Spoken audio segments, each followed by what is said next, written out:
Bonsoir, messieurs et dames, merci de nous choisir sur Malaika Télévision. Bienvenue dans votre émission Route Principale. Nous allons recevoir pour vous aujourd'hui, mesdames et messieurs, la star du football de tous les temps, Trésor Poutou. Bonsoir. Bonsoir. Touremada. Boni.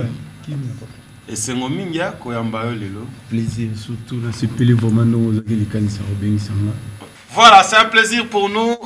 Dans l'émission Abisso Tomelara, moi, champagne sans alcool et dérangé au thé. Voilà. Une façon pour nous de te souhaiter la bienvenue, Touremada. Tu as un mois désinfectant. Tu as la corona. Voilà.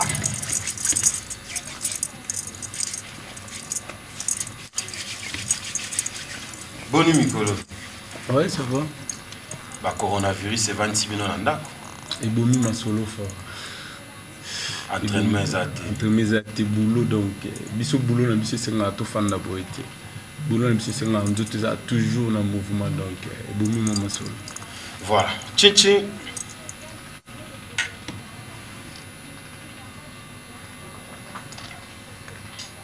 Ezana batu o baye bio déjà. Bayebi côté Outa, bayebi Nengo Banda, mais lelo, en bref, ce qu'on peut la bisoli solo, Trésor Poutou à Outa Wapi. Trésor Poutou, à Botame Nanjili, la Kin, la commune Nanjili, la quartier 2, la avenue Mbandaka, numéro 18. La Botame Wana, et pas maman mon comme les maman Mayamba. Papa mon commune vie ma vie. Voilà, baboti na ngai. Na botami pa ma mère na biso. Papa no fana na masina, na maman zaki na njilo na nga na botami pa ma mère. Bazaki ko fana placement te. Na botami pa ma mère et puis na bandi football na nga na balabala. Ba quartier, na bandi na quartier ti grand frère moko ando beta na Jacques Trésor ya amoureuse ndé ya ko ibisangai ozobeta na babala mozobeta bien il faut ya obeta na équipe na biso oya oza junior na biso na cette équipe ni au Jacques Trésor Trésor c'est vraiment pena pour moi petit moko boye aye andi marobeta na babala ba botine ezalimo passer to ando linga mingi makolongu et nazali na mo ba doute singa te na benga présent na biso ya ti papa chama la présent na biso ya ki azui ngai to sololi aye pas soli na maman na biso ndi na kene Jacques Trésor na bana Jacques Trésor mini cadet junior 3e division 2e division première division et puis na Kin City na beti inani na 2002 et puis 2003 na Topisa Mazembe. C'est Kolongwa Kin City directement Topisa Mazembe. Dans la mémoire na Mazembe. Mtayana Mazembe za coach Mukeba mtayana na Mazembe c'est vraiment là qui entraîné à Topisa. Imtaye kinanga amonenga na match à l'andela championnat na biso et puis amonenga na match sélection moni ba joueurs so ba 6 beta ba kino ezaki o ba beta na Mazembe so ba zui vacances ba zonga na kin et puis ba salement sélection ba zo beta et tout senga bango sélection njili na sélection Mazembe et tout gagner bon de 1-0 na biso tozaki na ba joueurs pena njili 0 na ba joueurs sélection ezaki makazi tu gagnes bon D1 et parce que tu me que il faut OK Mazembe kona basombaka yo bien ezali nango ka cop yaka kuna eloko ezati ya toke louche non tant na yé ezaki mpona ça test nga yaka mpe na test yaka test soki simbi nde baosomba na ye mpe test simbi nasa test ya journée moko na journée moko kaka histoire yango bato bazali na manke bayebi yango c'est vrai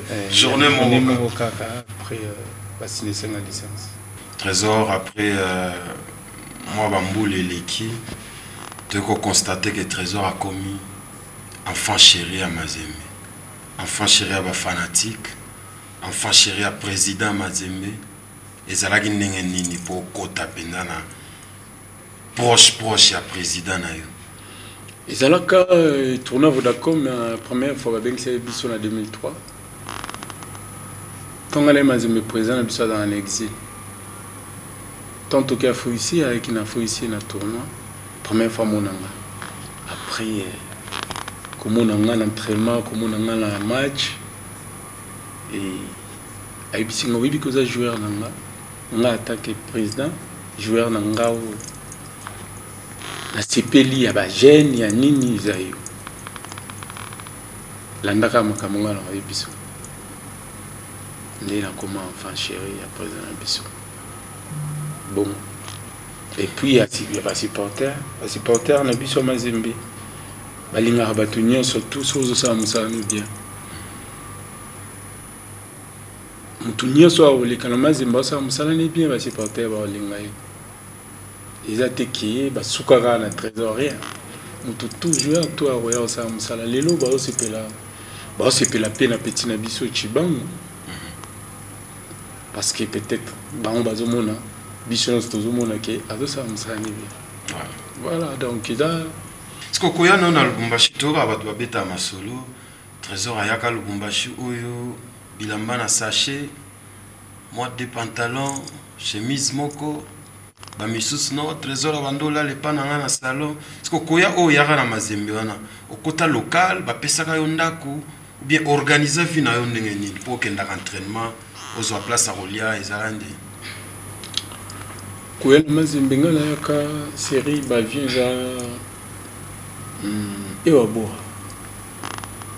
d'abord moi bando comme la butu et comme à minuit ouais yaka na avion là tant na ya moteur aux ngani rapporté bon ba toi aux ngani mais ba yaki retard na fin de l'aéroport na ça taba 1 heure de temps ba toi aux ngani qui vient aller Alain Saint-Pierre à Tikabiso ya Mazembe ba président Poumina Tikabiso ba Sada Moto Pamba zalaki wana ba vie Criso ba vie Maurice ba toi ozonga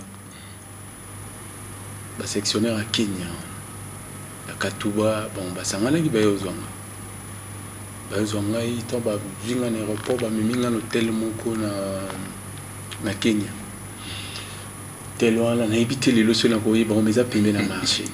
OK. Il a payé la marche, j'ai mis donc métango, toilette en haut.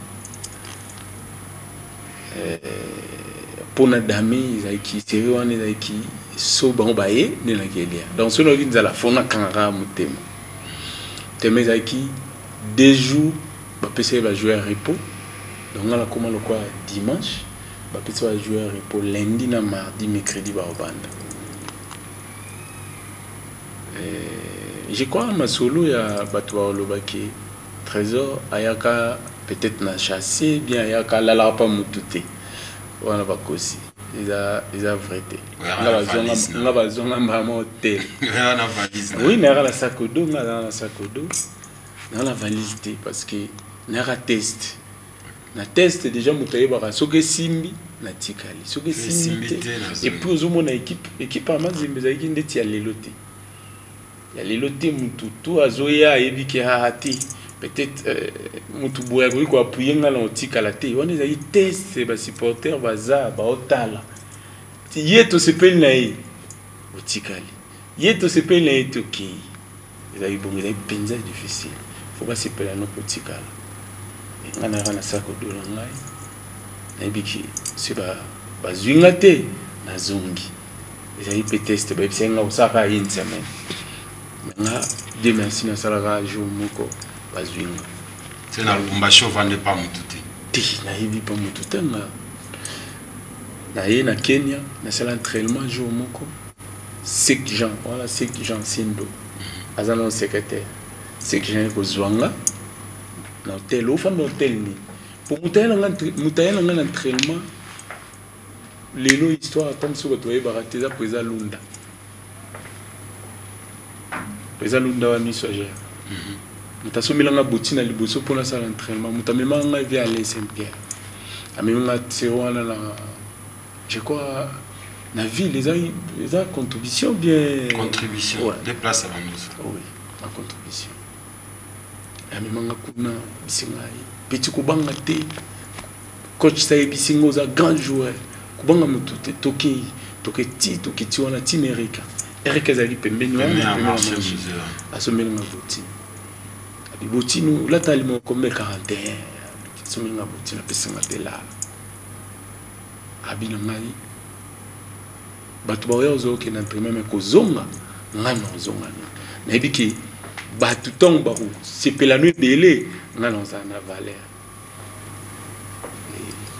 nenga lo ba indemi salamaki ba meminga na kingo ba kitisi na zwinga chinga na mutuka toke no telango c'est que Jean landi biso zwinga aye na ngasi ko place ba joueur ne so bazalaki na centrale place de communauté du centre la ville na Lomania les places na ko fanda so place ba joueur bazalaka puis na chambre na masamo ba utaka koto mbujima Freddy ndi to fanda chambre mais alors comment équipe en kutayika batu moko du genre que moi ba cal pour décourager moi ba qualité mais na kuta ba grand c'est on a beta poste mo na molekela bale na obeta poste moko ba médiateur ba ekibeli ba ilunga mukadi ba joueur ba ekibeli ba médiateur ba ekibeli ba kimando bazala ki donc tout ça ekibeli et na kacha ba grand ligne so mona ki wana nga mona mo bo 17 ans na kacha ba to ana tout courage kaka l'esprit et puis zamacha le beaucoup déjà avec ninga sala makamuna destin zanini fakeli boso mono fakeli boso siko lelo ce qui to tuni trésor pour tout 17 ans na mazembe eza réussite ou échec réussite bilan na yo zan réussite comment ça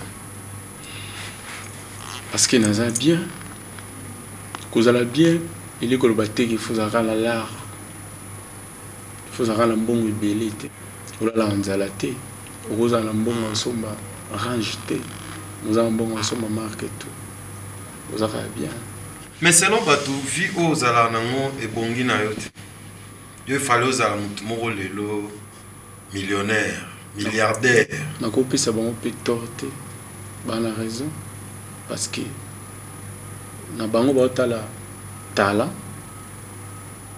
combo au sala talent où il fallait et comme kuna place ba mo na match na la télé na Europe ba la raison ba la torté mais na loko na koma kuna te na zo chance à koma kuna te na za awa ya mo na biso ke na vivre quand même bien c'est-à-dire na tobete le solo kola la nzala te na za bon so range te mais la so moment que tout ce que chance au que poto ya randene et ya mbala na mbala belé okenda te pona kindate pona na kindate soit na ki pe gâté pa na biso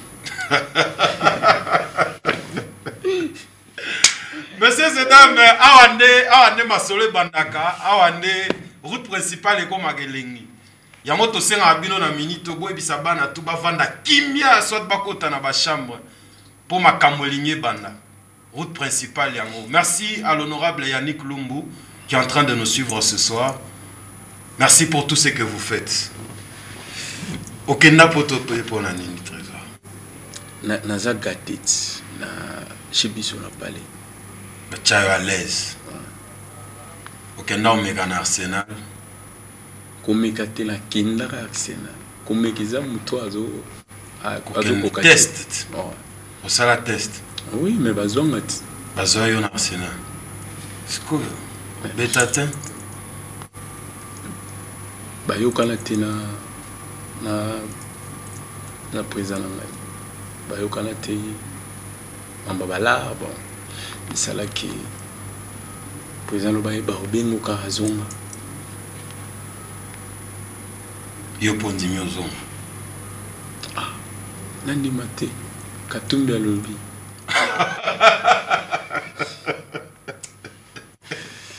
il fallait yo ki la père alobi père wana papa père alobi fona yo kana ça c'est quoi trésor aux alana relation mosusa pari ya ki président na joueur papa na mwana na ndeni père na informatique comment ça oh azuna banda 17 ans Nazan 17 ans azuna les longs bientôt na ko ça 40 et 34 bientôt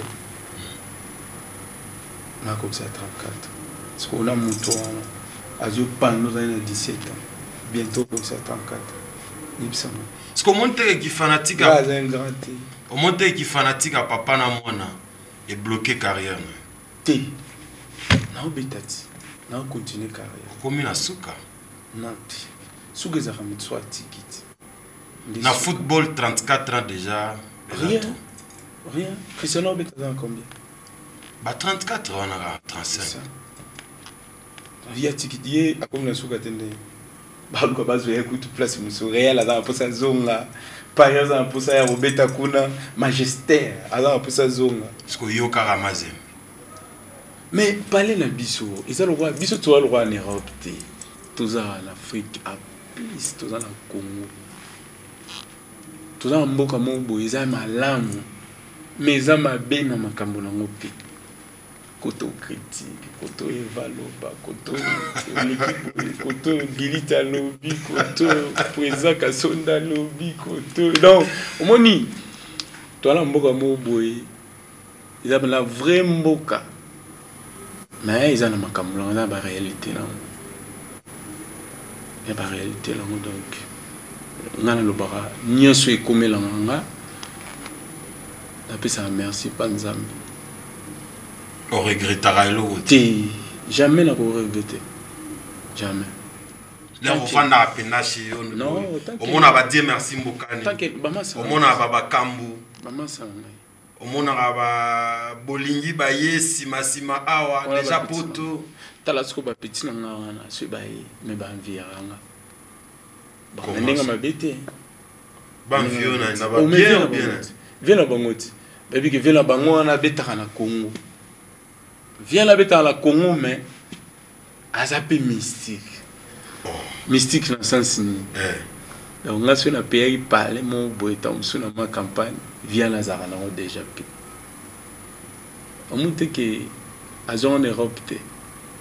Azon en Congo. C'est que pour nous sur la pays parler mon na golf via Lazare na déjà. Ka saison pe dans la Congo.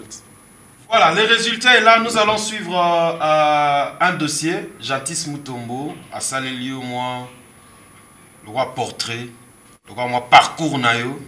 On va revenir à l'image, tout l'anamo élément oyo, et puis on va se retrouver après pour la suite de cette émission.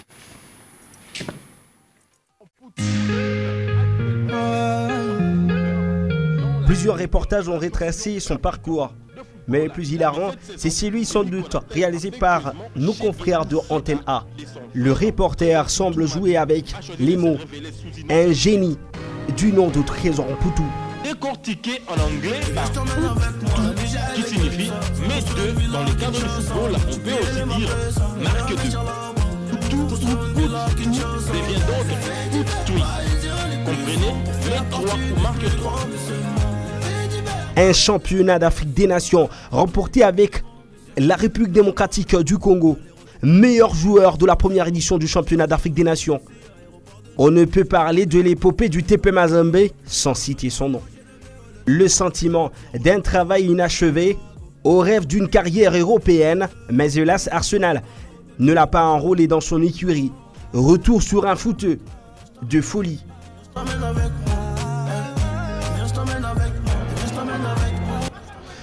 Touré est diable, le trésor congolais, appelez-le comme vous voulez. Le truc c'est qu'aucun de ces noms ne saurait calculer l'aura d'un Mputu devenu un trésor public.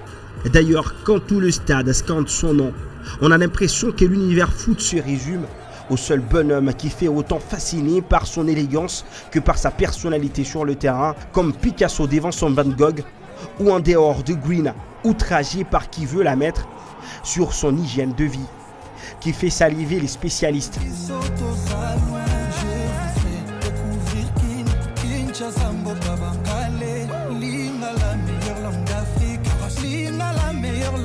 Un succès monté un peu trop tôt à la tête, car Trésor Mputu connaît l'éclosion alors qu'il n'avait que 18 ans. Les fans de ses premières heures en sont convaincus. Il donnait l'air de faire danser le ballon. La balle lui obéissait. Il en faisait tout ce qu'il voulait. Il était marié au ballon et le ballon était marié à lui. Sa dextérité technique, son aisance dans les dribbles faisaient de lui un joueur d'un autre univers. À se dire que ce Trésor Mputu vient d'une autre planète.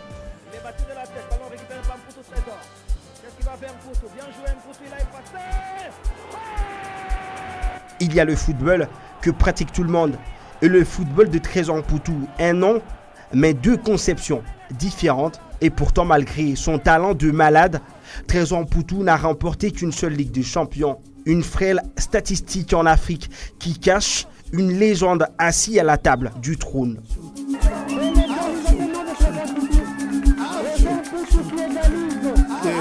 « 2005, après avoir étaillé les yeux en championnat national, le sélectionneur de Simba à l'époque, Claude Leroy, voit en lui le futur du football congolais aux côtés de Mbalambuta Biscotte, Pied Jésus et Matumuna Zolarum.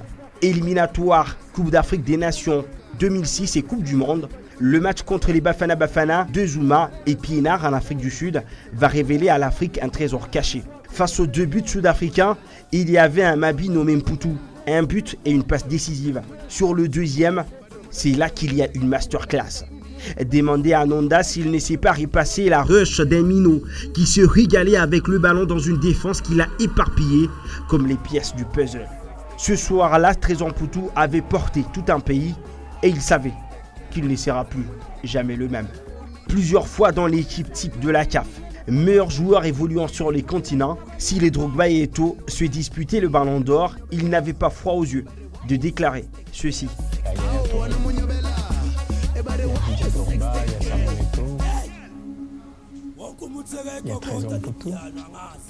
Sur le mur dans les temples des honneurs, son nom a bien sa place. Trésor Mputu n'a pas tort. C'est le meilleur buteur de l'histoire des interclubs de la CAF devant Mohamed Aboutraïka. Touré est à 41 buts alors que le retraité égyptien a mis 37. Souvenez-vous de cet article de radio Okapi.net publié le 1er janvier 2008. On peut encore avoir cette chair des poules. Trésor Mputu publicité meilleur buteur du monde sur une saison. Touré comme ses fugaces aperçus dans les firmaments. Briller comme les étoiles des minuits. L'âge d'or de l'éternel Corbeau, 20 buts, toutes compétitions confondues. Il était tout ce qui se faisait de mieux. Chaque médaille a son revers, malheureusement. Une immense carrière tachée par le caractère surréaliste du joueur. En 2006, en Égypte, auteur d'un match d'orque face au Togo, avec un but enchanteur. À la deuxième journée, il est expulsé, 2 matchs de suspension pour un coup de pied inoubliable. Résultat, la RDC plus tard est éliminée. Pour certains, ça aurait pu être différent si Trésor était là. Aujourd'hui, on est bien loin de se démêler avec la Confédération africaine de football, même avec l'aventure à Cabus Corp, qui s'est élevée à des millions. Son retour a fait beaucoup de bien à ses éternels fans, à Kamalondo ou ailleurs. Trésor Mputu est dans le cœur de ceux qui n'ont jamais cessé de trembler des frissons quand il caressait le ballon. Alors Trésor, bienvenue sur la route principale. Ton autostop va s'arrêter avec une question. Où est-ce que tu te vois dans 10 ans ?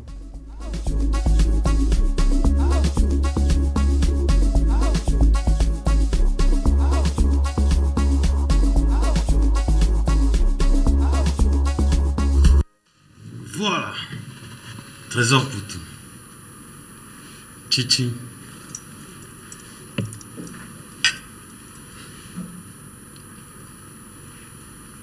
À mon moment, il a mis son arrêt. Et puis c'est un plaisir. Pas si t'es plaisir. Pas si pourquoi. On va bien bon, puis ça passe. C'est qu'au Trésor Poutou dans 10 ans. Vous avez mis mon awapi. On dit la soleil n'a père n'angai, présent n'angai. Je crois, soit une tiki, nous avons vraiment la possibilité d'entraîner. Nous allons là pour nous salissa équipe Nabiso. Peut-être que vous avez recruté parce qu'il y a une mission comme on a vraiment talent de malade. Dans le football, oui. Dans le football, nous allons. Mais tu as vu dans l'isole à Kabushkop. Au long où on a pour nous. Pour le long, on a bien. Makendaka bien. Makamino Sezaki bien. Ana Liboso. Ana Mibale. Baïsina Tifo signé ou Bitasus. On a signé. Baïba Soli na Batamazembe. On se trouve tout sur la Batamazembe. C'est tout zone. Tout au sur la. À mon équipe, tout ça. 5 mois, on va faire ça.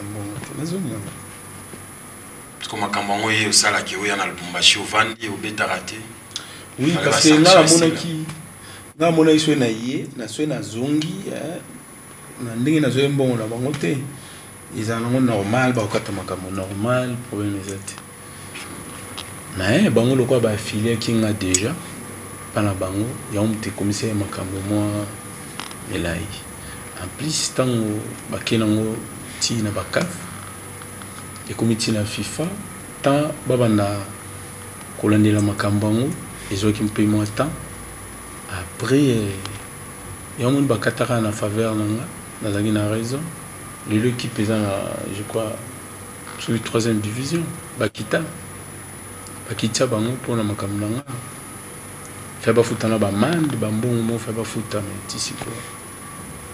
Mais ils ont parmi l'équipe na leka. Je souhaite ma bien en côté. En plus, les équipes moi très bien.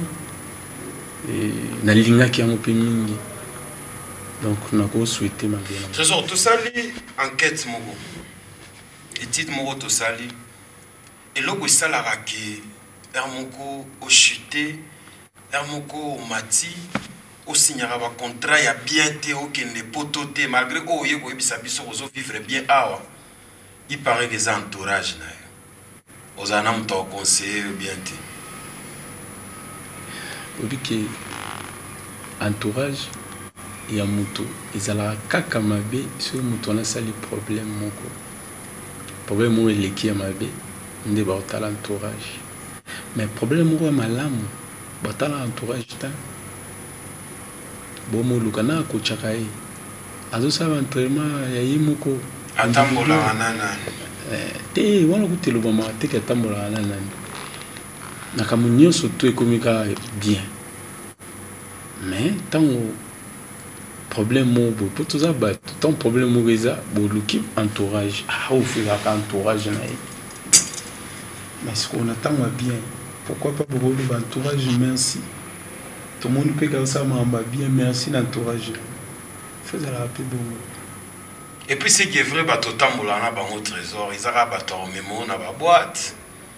Bon mais là ba whisky, bon là à 4 heures. Entraînement ils ont lobby 8 heures. Batali bo trésor azate na entraînement. Ngamela whisky te. Po abimaki na boîte star. Na milana whisky te. Na milana masanga te, na milana whisky te. Mais au ça la ambiance makasi. Na milana peut-être ceux qui n'ont pas l'occasion. Au moins on a tant de choses à maroula. Masanga basi ba toi benga. Au moins on a bon. Mais ils ont été na funding là, on a fait des placements, on a sommé maroula là, on n'a jamais. Na mieux bien footballeur. Et puis quand des boîtes, na bateau qui na boîte faut tout na bango. Baroye bisoge tout le monde a question va gagner peut-être. Ba petit match moi Coupe d'Afrique va gagner à petit tour na boîte. Kaboy na mi pendant na boîte te. Wana mikolo. Ti banda. A période wana trésor. Non, ba période na obetati c'est normal. C'est normal. Aux amants bébélé na mutu mais makambo aussi la camp. Aux amants posa aux en terre ici la camp. Parce qu'entourage na yo wana batanga entourage. Otambola na ona banani. Ba master no ezala banani. Lelo faut pas pesa ngape merci n'entourage wana. Andeni. Na bien. Entourage c'est lioli. Libosé zalaki. Libosé zalaki trésor. Ils aussi m'a pinzate. Échanger comme un trésor c'est bon. Yendi, ils aussi m'a trésor c'est bon mikolo trésor. Pour changer ma master. Mais c'est ça, tant qu'on change vraiment ça, au commis trésor c'est bon. Mais beaucoup plus vraiment ça, la félicitation. Les abananya mon va master. Bozoyabo, Bodou Bolanga principal, vous pouvez merci. Bozu Mouchara, Cédric Mouchara, vous pouvez merci. Bozu Carly Bissuesue, vous pouvez merci. Oh, et ça quand batuno kala wazo tangati. Oh, nabi, bato ngana zarana bango. Oh, ka bangwa. Bozu nishi ba fort. Quand on va continuer à erreur, on va continuer ce qu'on a bolam. Mais c'est ça. Va comprendre. Vous pouvez merci. Parce que Bosolola nini, l'air bozara na ba master non. Bon, biso vraiment. Et là, au mot de longa, kubeta masola batute. Tolenga kubeta masola batute. Ba conseillera au bien makambo boulot bo ba vantio ke ya makambo sala ka neza. Sona betelo lisolo on demande poser télé.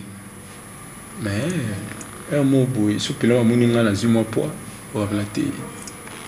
Ça ma. Mikolo faut tout bo ça entraînement individuel.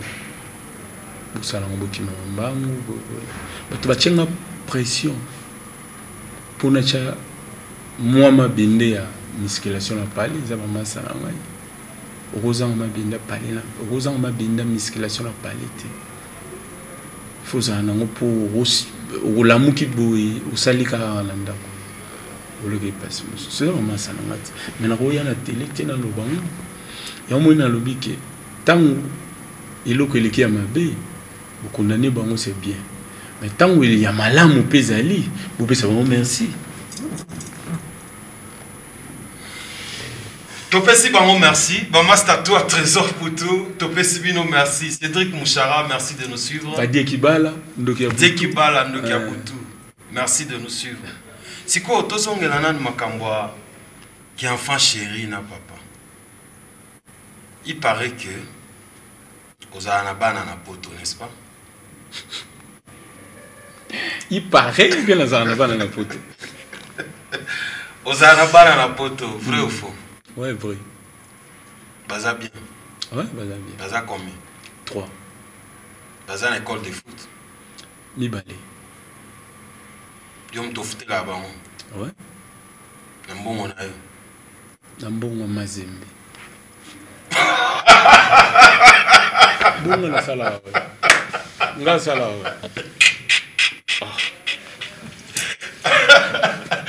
Trésor pour tout. Émission Oyo, et c'est une réponse directe claire. Ce qui n'a pas de bon, c'est que bon salaire na yo, au candidat pas petit. C'est ça salaire, on a bon mazembe. Et ça papa m'a offert là-bas dans la chic. Mais c'est ça, bon mazembe. Ça clair. Il paraît que Olanda Ragnoso papa lobaka. On reçoit chance à Okepoto. Papa lobi ko kende te zala nanu. Po côté moko papa soit en charge. Bana wana bazana poto. Ne logo kangaka yo na mazembe. Mais c'est normal. Au lobby déjà mieux ça. C'est normal. Oui. Yo soko beta bal na poto ko futé la bana wana chikiti. Na lobby bien malheureusement na kinda kité. Naza. Ah. Dans le roi Nazar, nakendaki te nazoki chance ya kokende te naza awa soki papa alobi ke tika nga na kosokipe na oyo c'est bien mpo na ngai elongoli nga charge moko boye makambo mosusu donc voilà moto eza singa batio na kingo bakangi yango te singa eza te lelo soki Marseille s'est présenté à Trésor pour tout contrat matin à Marseille okende fona sola na ye tike makambo tu faut ça là faut président décide au président papa na ngai allo papa asalela nini boye po asalela bato misusu mpo naza Trésor moninga boye mwa basket gabana boye père c'est ça lelo mpo naza boye peut-être okiti mwa bato barespecte ezai tout ezai faut pas naloba makambo so eza yango te so eza yango ezai. Voilà, on va revenir à autre chose. Et que bato bazo condamné que élimination à tour aux à la base. Comment ça? Nous au Kenya Maroc. Yango mazima polaki, ce Trésor azalaki, tout tafta gouina. Peut-être c'est la faute ya faute na ngate mais ça faute ya commission de discipline à mazimé peut-être. Peut-être la faute na bango. Otikala pon. Rataka avion. Après qu'on rate avion,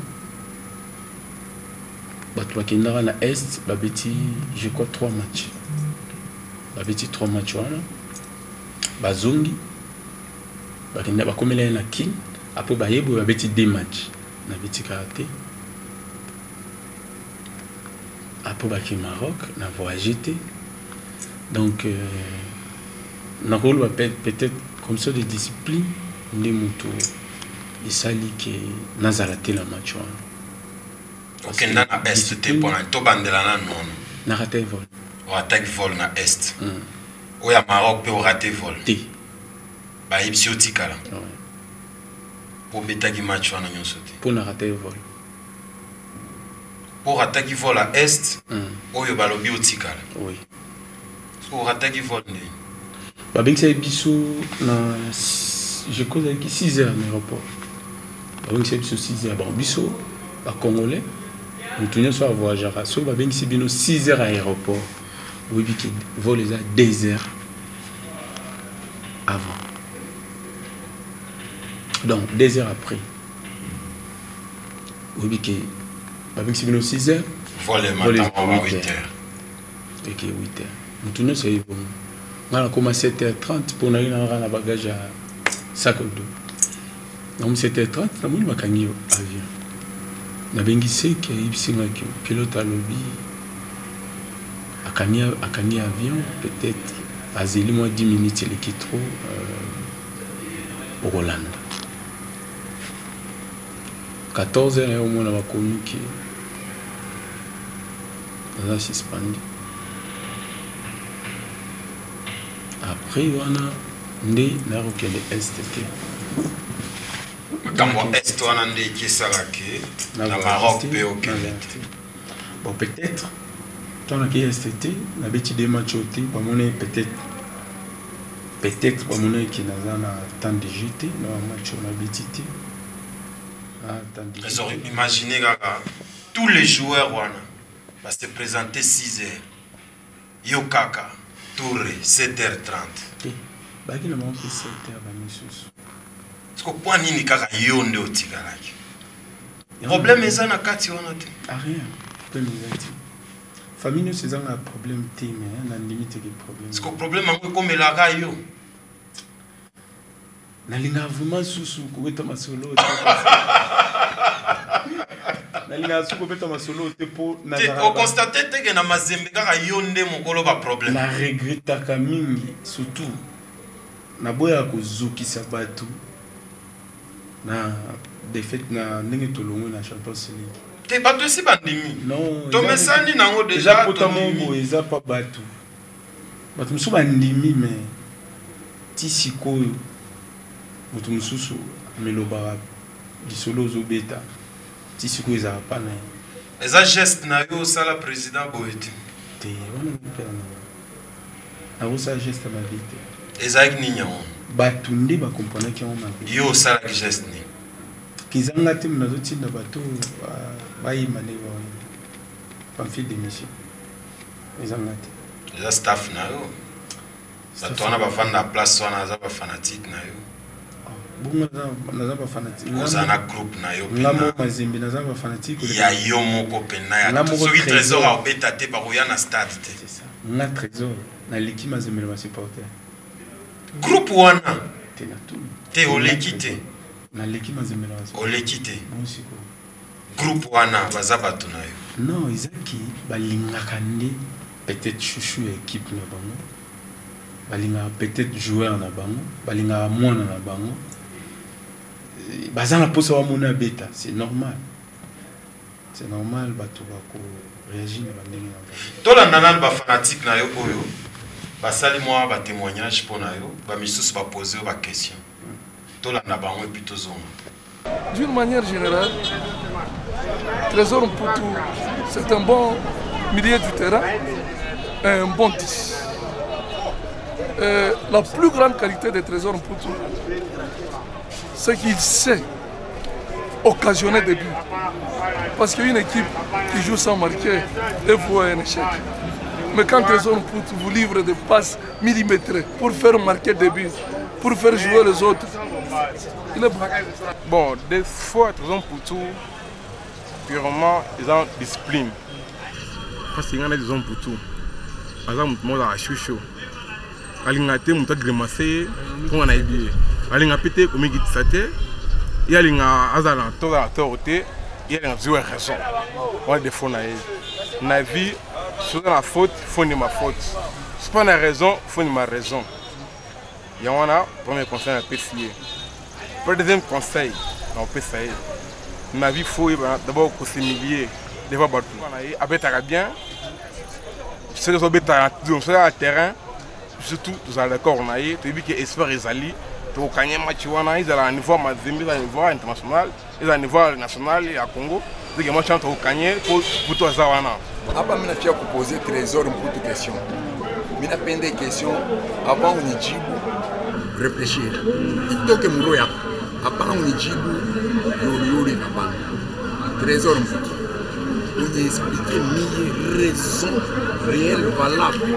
Il y a qui le rattaque avion à au Maroc pour nous faire de Casablanca. Nous expliquer.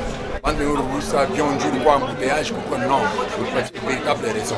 Quand il est comme comité, il doit jouer, il va faire, il doit membre personnel. Chaque question a payé Trésor. Déjà 34 ans, c'est comme Cristiano Ronaldo. Ou déjà au soir il y a carrière il y a question que me fait poser.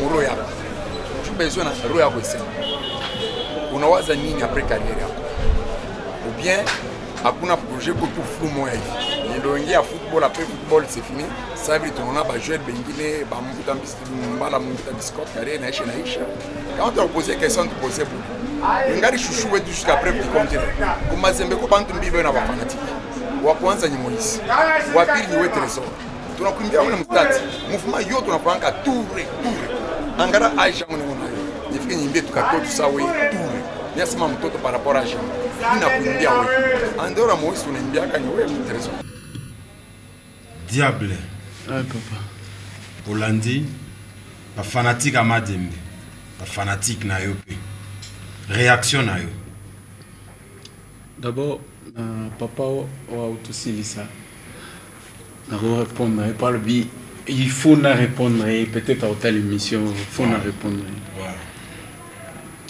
papa na rata avion na comment retard na frère moko utoloba ki nazala mutu ya kanda na lingara te chaud na lingara te place nazala faute na ndima tete nazala faute dans la faute, on a raté déjà avion, dans la faute. Dans la faute. Dans le barango déjà la émission qui jamais mwana soka tumi ata tumi ndako obwaki aza so mwana no te bongo te bobwaka nga te bozana nga toujours. Merci nam d'abord. Papa nakataki vol bapesaki biso programme ya kokoma na 6 heures na aéroport. Biso ba congolais toza déjà un esprit ya koloba ke so abengisi bino 6 heures na aéroport, vol eza 8 heures. Vol eza 8 heures. Na 8 heures wana ngana yaka 7h30. Nzoka vol ezalaki ya kobima pe 7h30. Na yebaka te. Nde nakataka vol. Donc ya mukio na koloba na bandela masolo wana te nazalaki na faute. Na ndimi faute nanga. Na ndimaki yango pe na démission. Nazalaki na faute pour na rata vol. En plus faute nanga mususu ezaki ndenge kaka ke na rataki kokende match ya aller ya Maroc wana pe na ndimi eza faute nanga. Andimi. Non, on dit, on a ce que échec, tout ça, on a mon tour. Il n'y a pas de problème. Oh. On dit, mais pendant aux charges. Il n'y a pas de problème. Voilà, ma fanatique à Mazembe Bozolanda, il y a Bino Yeyo, Touré Mada, il y a Gaga. Bonne humeur. Bien. Président Mike Makema, bonsoir, merci de nous suivre. Sami Mbumba. On est ensemble, Nabo Sanité, Rodrigue Tchijik, Le Monde, Azolanda, émission OEO. Merci beaucoup. Alors, Trésor Poutou. L'émission a vu se commis presque na souka. Balango bo betaka. Yaba succès boy. Yama koloka kao. Do milimo pesa là.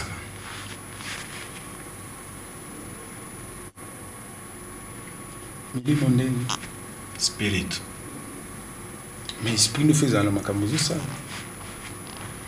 Moi ba makambo. Il parle à la fa chérie pe à mort fort. Pire vient à eux.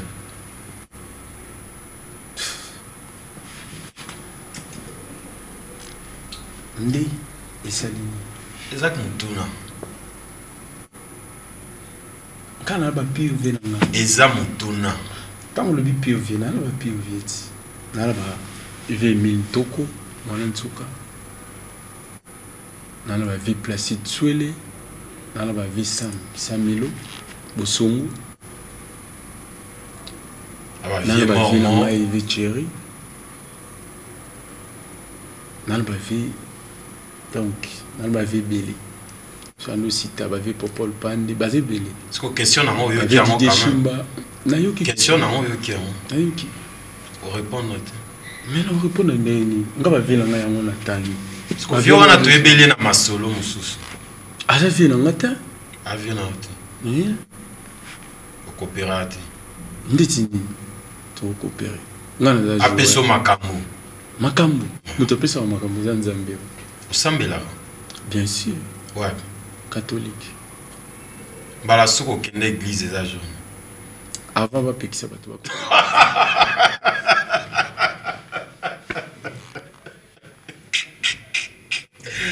Touremada, Titi.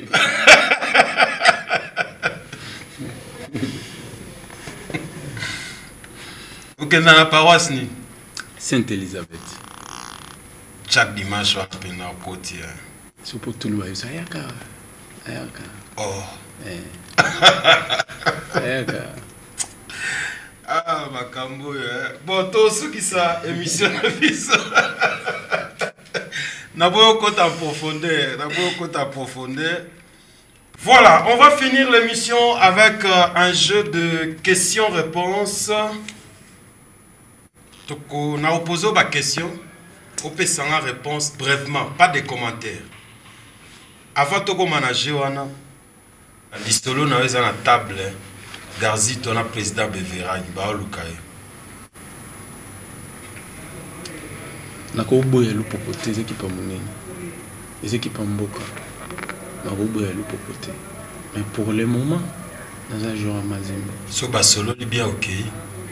Bon, est-ce que bah solo là bien des problèmes. Des problèmes parce que là jour Mazembe. Je crois Fanny na boîte on a mon muké Mazembe alinga tika journée na Lupopo. Bon na évité. Président biso pe azarane bien azarane cool. Azarane cool. Bon, azarane pena la promenade na Lupopo. Voilà, espérons bien, mesdames et messieurs, nous sommes pratiquement arrivés à la fin de l'émission. Nous allons poser quelques questions à notre invité. Il va nous répondre. Plat préféré na Ozan? Fumbala Makaya.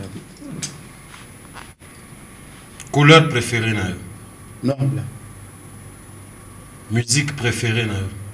Héritier Watana. Joueur préféré na yo na poto? Cristiano Ronaldo. Club préféré na yo na poto? Real de Madrid. Na Congo? Tout puissant dans le jeu. Président ya pays moko préféré na yo ezana? Mobutu Sese Seko Kukuwendo Azaba.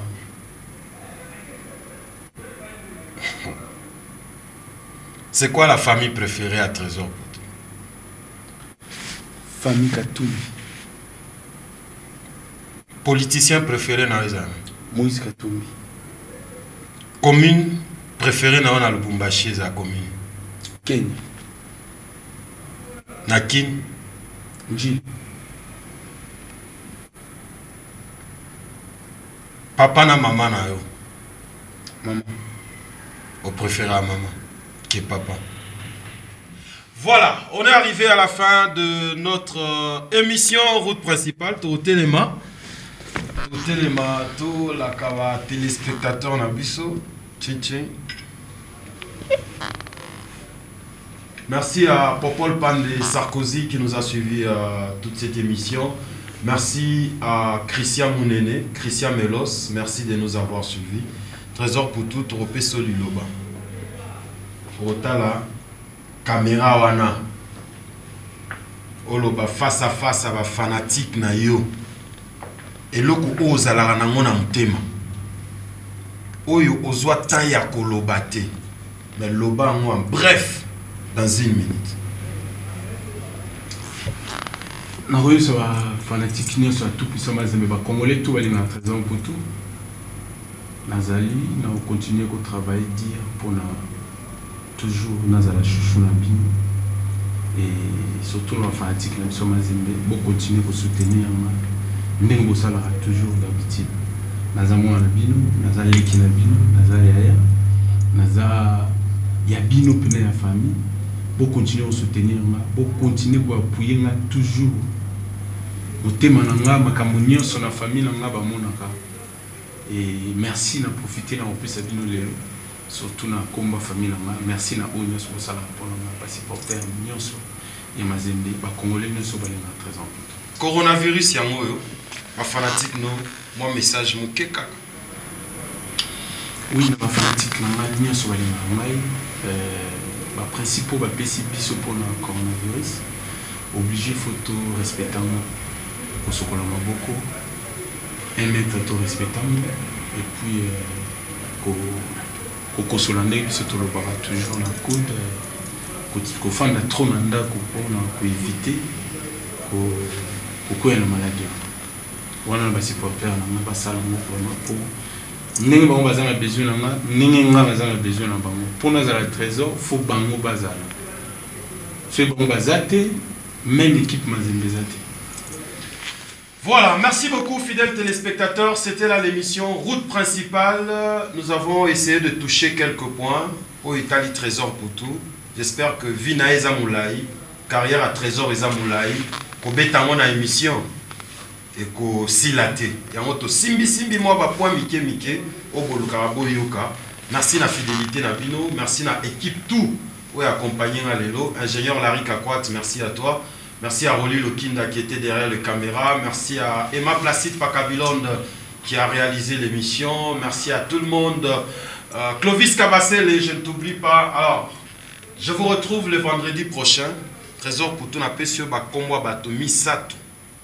na vie na yo mobimba. Ce qui va émission au remercier 3 personnes. Les abanans. Émission peut sécurité. Papa Nangai, président Nangai, Moïse Katumbi Chapo. Papa Nangai, président Nangai, Moïse Katumbi Chapo. Papa Nangai, président Nangai, Moïse Katumbi Chapo. Au revoir, l'émission est finie.